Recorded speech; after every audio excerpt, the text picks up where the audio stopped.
우리 회원님들을 대상으로 하는 강의이기 때문에 아주 많은 그런 의견이나 질문이 들어올 거라고 생각을 하진 않았습니다. 그렇지만도 감사하게도 의견을 주셨고 그 의견에 대해서 제가 읽고 답할 일이 있으면 답하도록 하겠습니다. 우연히 강연을 듣게 되었는데 의사 선생님이시면서 어떻게 이렇게 환자의 마음을 잘 아시는지 정말 신기합니다. 고맙습니다. 그리고 공감해 주셔서 신뢰가 갑니다. 의사를 믿고 맡기면 좋겠다, 그런 생각이 듭니다. 환자 마음을 알아주셔서 감사합니다.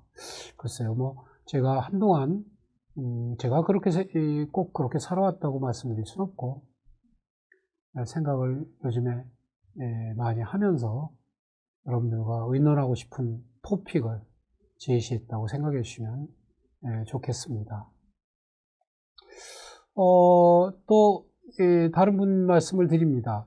저는 천식으로 인해서 병원에 자주 갔었고 지금은 많이 나았는데, 아무래도 의사 선생님 앞에 가면 주눅이 들어서 질문을 잘 못하고 예예하고만 나오고 무슨 말을 여쭤야 되나 생각하다가도 들어가면 질문할 것도 다 잊었는데 어찌 그 마음을 알아주시다니 감사한 마음입니다. 맞습니다. 그래서 의사들도 그런 걱정을 해서요, 어떤 분들은 의사를 만나기 전에 좀 메모를 해서 들어가십시오, 이런 충고를 드리기도 하는데요. 가장 중요한 것은 그런 의학적인 문제를 파악하고 해결해 주는데 의사들은 초점을 맞추게 됩니다. 그러다 보니까 환자분들 얘기를 그냥 그저 듣다 보면 말이 많이 늘어지는 경우가 있거든요.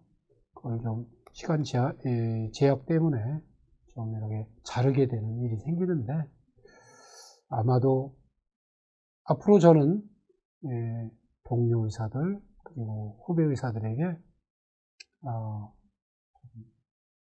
들어주는, 아까 잠깐 코멘트 했습니다만 적극적으로 들어주는 액티브 리스닝에 관한, 그의 장점에 관한 얘기를 많이 해드리고 싶고, 그런 문화를 좀 확산해 나가고 싶다 하는 게 제 생각입니다. 조금 더 지켜봐 주시죠. 생각 있는 의사들 참 많고요. 앞으로 진료실이 좋은 방향으로 많이 변할 것이라고 저는 확신하고 있습니다. 그 다음에 또 질문을 해주셨는데요. 그대로 읽겠습니다. 소장님께서 갖고 계신 생각에 항상 감동받습니다. 제가 그럴 만한 생각을 가지고 있거나 그런 만큼 좋은 의사생활을 했다고 생각을 안 하는데, 그렇게 생각해 주시니까 감사합니다.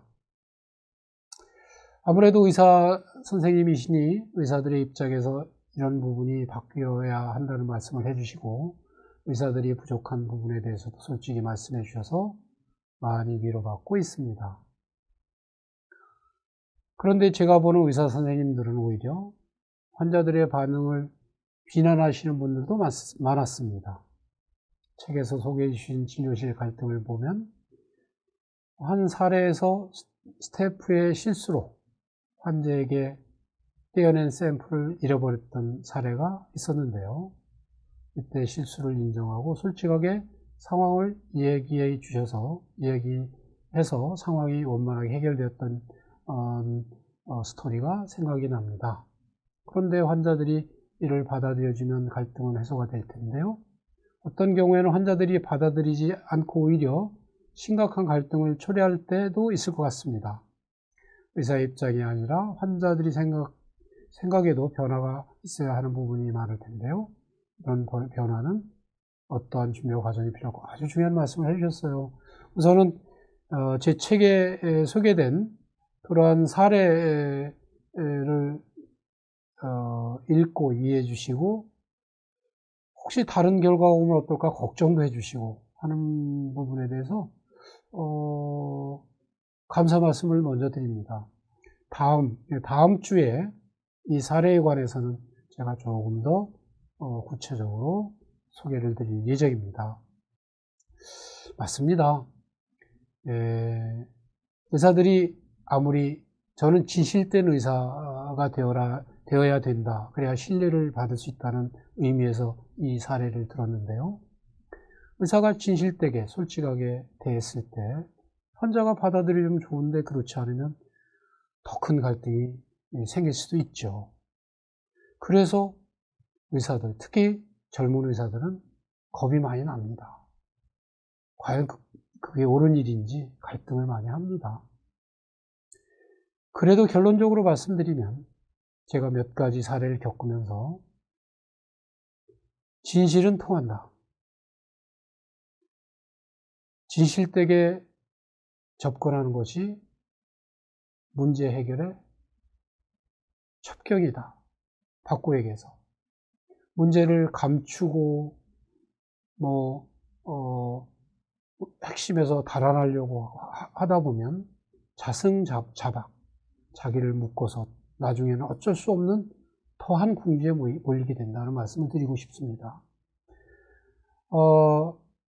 그런 환자를 우선 환자들이 이해할 수 있도록 받아들이도록 만들어야지요. 그러기 위해서는 또 역시 그 환자의 관계에서 공감과 소통이라는 의사들의 정말 무기가 발휘가 되어야 됩니다.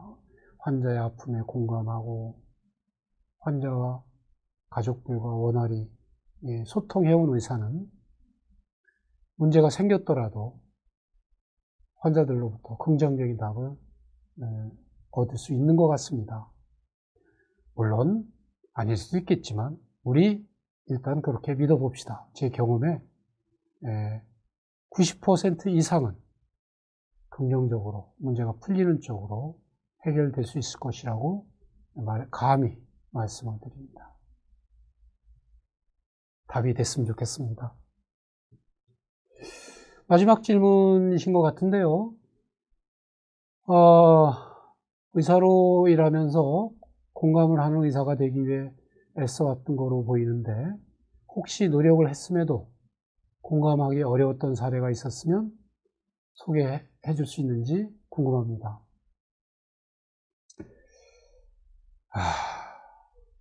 그렇습니다. 의사도